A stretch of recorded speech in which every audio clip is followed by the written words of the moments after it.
economia fechada, nós estamos abrindo. Imposto alto, nós estamos reduzindo. Gasto do governo era muito alto. Nós entramos, o gasto com a administração pública federal era 4,5% do PIB. Hoje é 3,5%.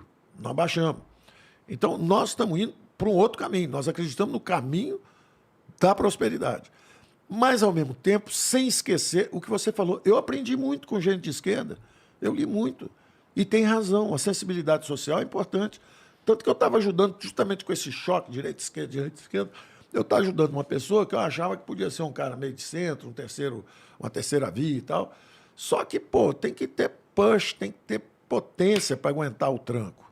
O jovem talvez não aguentasse, desistiu. E foi assim que o Bolsonaro falou comigo: vem cá, se ele desistir, você me ajuda? Porque o Brasil está indo para o caminho da miséria. Nós queremos ir para o caminho da prosperidade, para o outro lado. Você me ajuda? Eu falei: ajudo.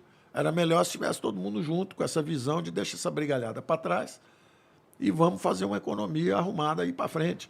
E vamos respeitar a liberdade um do outro. E tem que ter tolerância. Dizem que ele é intolerante. Eu nunca vi tanta intolerância também. Eu, por exemplo, sou um liberal, não sou um conservador. Me impressiona a intolerância da esquerda com a visão do conservador. Se a esquerda é a democracia brasileira parece um saci-pererê. Só pula na perninha esquerda. Só pode ter governo de esquerda, presidente de esquerda, tudo de esquerda. Você parece um cara que é conservador, fala Deus, família, patriotismo, a pátria é importante. Aí começa todo mundo a jogar pedra. Por quê? Nós vamos ser intolerantes com os conservadores? Vou chutar por que o povo brasileiro busca muito ideias de esquerda. Eu acho que é porque a gente tem muita gente que tá na merda.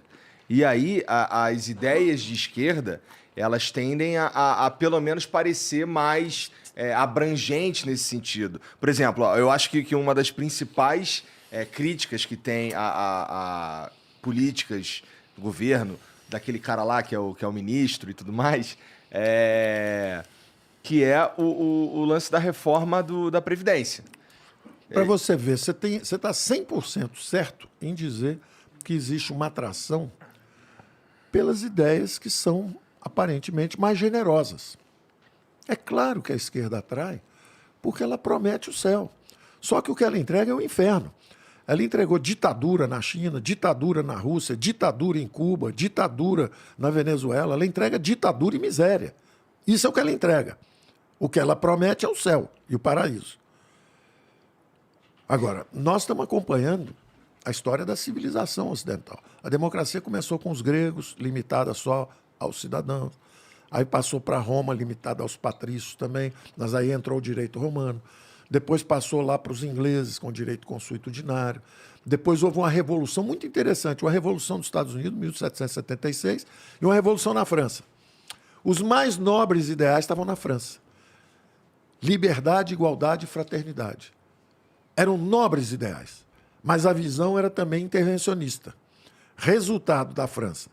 3, 4 anos depois de decapitar o rei, decapitaram, guilhotinaram o próprio Robespierre.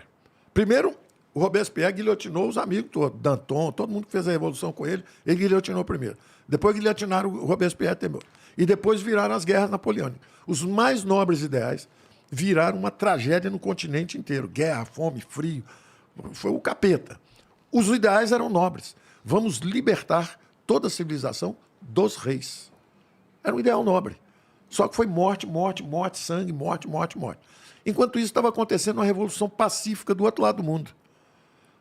Eram os americanos. Mesma época, mais ou menos, os americanos viram e falam o seguinte: não queremos receber esses impostos dos ingleses. Não vamos ser tributados sem representação. No taxation without representation. Nós não conseguimos votar lá no parlamento e eles ficam botando imposto sobre o chá, imposto sobre o tabaco. Revolução, vamos brigar com eles. Brigaram com eles. Na mesma hora, criaram uma Constituição muito simples, que basicamente dizia o seguinte: olha, nós temos liberdade de empreender, liberdade de escolher nossa religião, liberdade, nós queremos liberdade. Então, uma tinha os mais nobres ideais, franceses.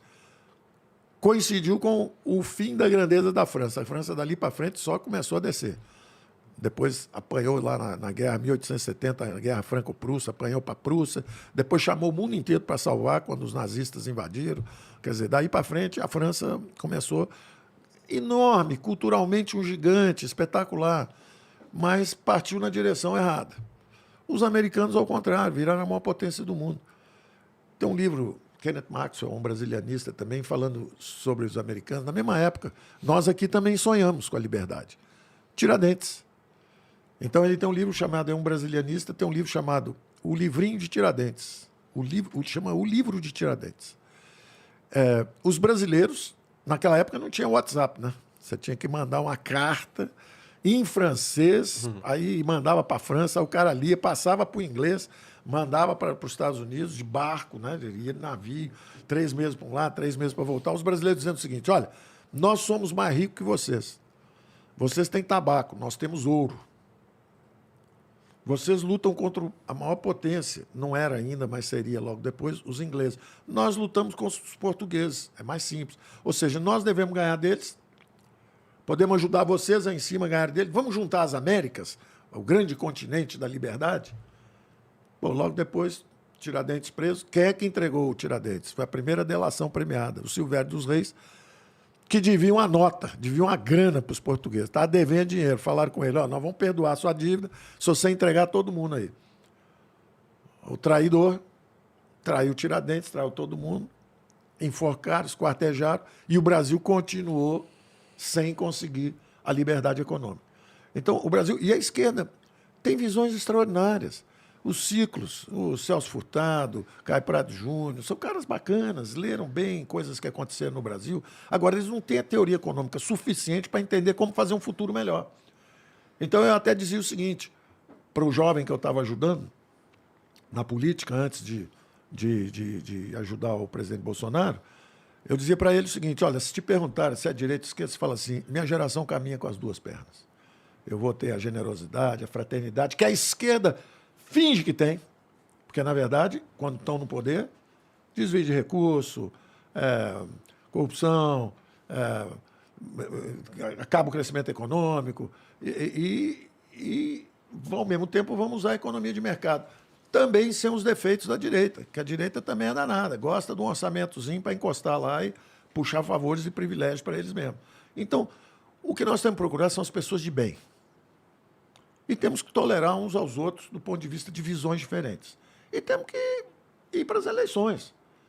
Agora, um país que teve 30 anos seguidos de esquerda no comando, pelo amor de Deus, dá para ser tolerante, ter um pouco de paciência com um governo que, em 4 anos, teve que enfrentar 2 anos e meio de Covid? Dá para, pelo menos, ser justo. Pelo menos ser justo conosco. 27 milhões de empregos, 16 milhões criados e 11 milhões protegidos. PIB crescendo 4,5% ano passado e 3% esse ano. E vai crescer de novo o ano que vem. Inflação mais baixa que nos Estados Unidos, que é na Alemanha. Nunca viram isso. Ninguém nunca viu isso. Dá para ser justo conosco?